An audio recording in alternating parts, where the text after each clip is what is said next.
Hello நண்பர்களே, எல்லாம் அப்படி இருக்கீங்க? எல்லாம் நல்லா இருக்கீங்க நம்புகிறேன். Welcome to Dharsha's vibes. இன்றைக்கி ஒரு ரெசிபி வீடியோ பார்க்கலாமா? உன் மூஞ்சி ஏன் இன்றைக்கி இப்படி இருக்குன்னு கேட்காதீங்க. நேற்று நைட்டு செஞ்ச டின்னர் வீடியோவுக்கு நான் இன்றைக்கி தான் இன்ட்ரோ எடுக்கிறேன். சரி, நான் வளவலன்னு பேசல விரும்பலை. வாங்க வீடியோக்குள்ள போகலாம். அதே மாதிரி நம்ம சேனல் நீங்கள் இப்போ தான் புதுசாக பார்க்குறீங்கன்னா மறக்காமல் லைக், ஷேர், கமெண்ட் பண்ணி சப்ஸ்கிரைப் பண்ணி பக்கத்துக்கு பெல் ஐக்கனை கிளிக் பண்ணி வச்சுக்கோங்க. அப்போ தான் நான் போடுற இந்த மாதிரி மொக்கையான வீடியோஸில் உங்களுக்கு நோட்டிஃபிகேஷன் வரும். வாங்க வீடியோ கிளப்பலாம்.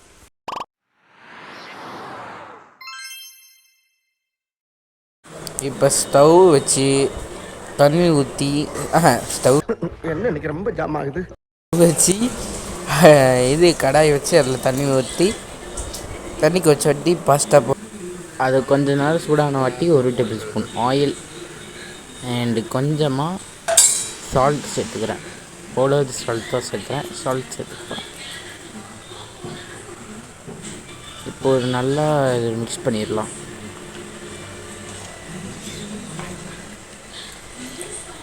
சைடு கேப்பில் இது ஓடிட்டு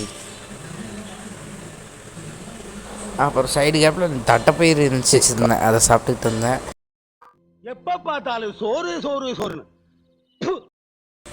காலையில் இந்த தட்டைப்பயிரில் குழம்பு வச்சாங்க, அது கொஞ்சம் இருக்குது. அது அம்மாவுக்கு ஓகேன்ட்டாங்க.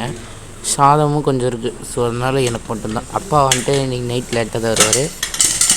அதனால் அம்மாட்ட கேட்டு நீ பாஸ்தா செய்யலாம் அப்படின்னு சொல்லி எனக்கு செஞ்சிட்ருக்கு. சரி கைஸ், வாங்க அப்படியே இதை ஒரு மிக்ஸ் பண்ணி விட்ருங்க.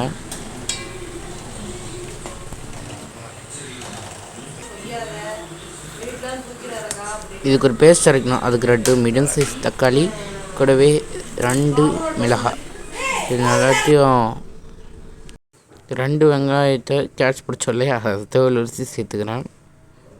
தோல் வச்சு கட் பண்ணி சேர்த்துக்கணும். சேர்த்துட்டு இதை ஃபைனாக அரைச்சி தர போகிறேன். சைடு அப்படி இதையும் அப்படியே மிக்ஸ் பண்ணி விட்டுருங்க. ஒன்றுக்கு ஒன்று ஒட்டிட போகுது.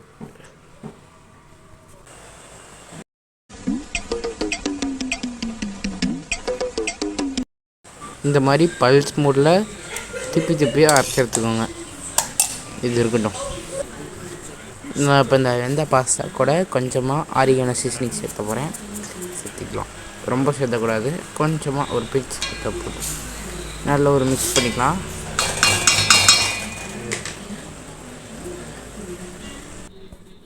பாஸ்தா வெந்துடுச்சு, தண்ணி ஒடிச்சிட்டு எடுத்து வச்சுருக்கேன். இப்போ செய்ய ஸ்டார்ட் பண்ணலாமா? அதிகமான கடாயை வச்சுட்டு கொஞ்சமாக எண்ணெய் ஊற்றிக்கோங்க. ஒரு 3 டேபிள் ஸ்பூன் போதும். ஊற்றிட்டு எண்ணெய் நல்லா காஞ்சிடணும். எடுத்து வச்சுருக்க தக்காளி பேஸ்ட்டை ஊற்றி நிறைய ஒரு மிக்ஸ் பண்ணிக்கலாம்.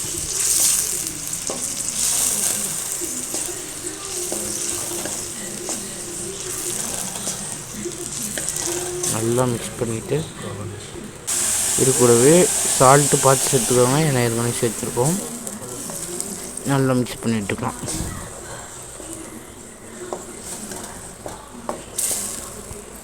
அடுப்பு ஆன்லேயும் இல்லாமல் சிம்மில் இல்லாமல் வச்சு கிண்டிகிட்ருக்கேன்.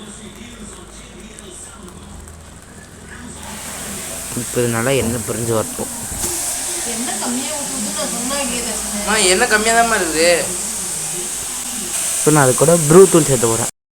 பாவக்காய் பிரியாணிக்கு ஃபர்ஸ்ட் புருத்தூள் வர வெயிட் அதெல்லாம் இல்லை. இது வந்துட்டு என்ன மசாலா நினச்சிட்டு இல்லையே, கரம் மசாலா.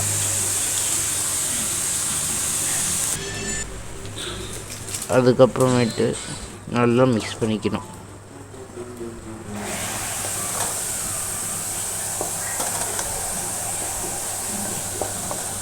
இது நல்லா பச்சை வாசம் போகிற அளவுக்கு ஒதங்கி கொஞ்சம் சுருங்கி வரணும்.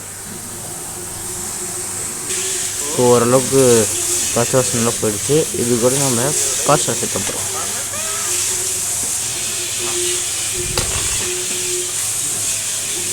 சேர்த்துட்டு நல்லா ஒரு மிக்ஸ் பண்ணி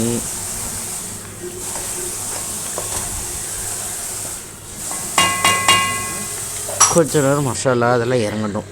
இறங்கின வாட்டி பாருங்கள் எவ்வளோ ஒரு அழகாக இருக்குன்ட்டு. ஓகே, இப்போ சர்வ் பண்ணிடலாமா? வாங்க.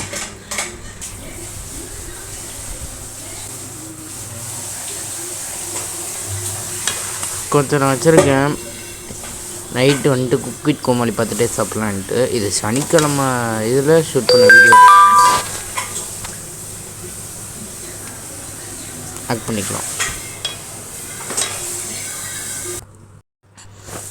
உண்மையாலுமே டேஸ்ட்டு வேறு லெவல். நீங்களும் உங்கள் வீட்டில் ட்ரை பண்ணி மறக்காமல் எனக்கு கமெண்ட் பண்ணுங்கள். ப்ரோ உங்கள் இனோவேஷன் சூப்பர்னு. சரி, ஓகே கைஸ், நெக்ஸ்ட் வீடியோவில் பார்க்கலாம். பாய். குட் வைப்ஸ் ஒன்லி நண்பா.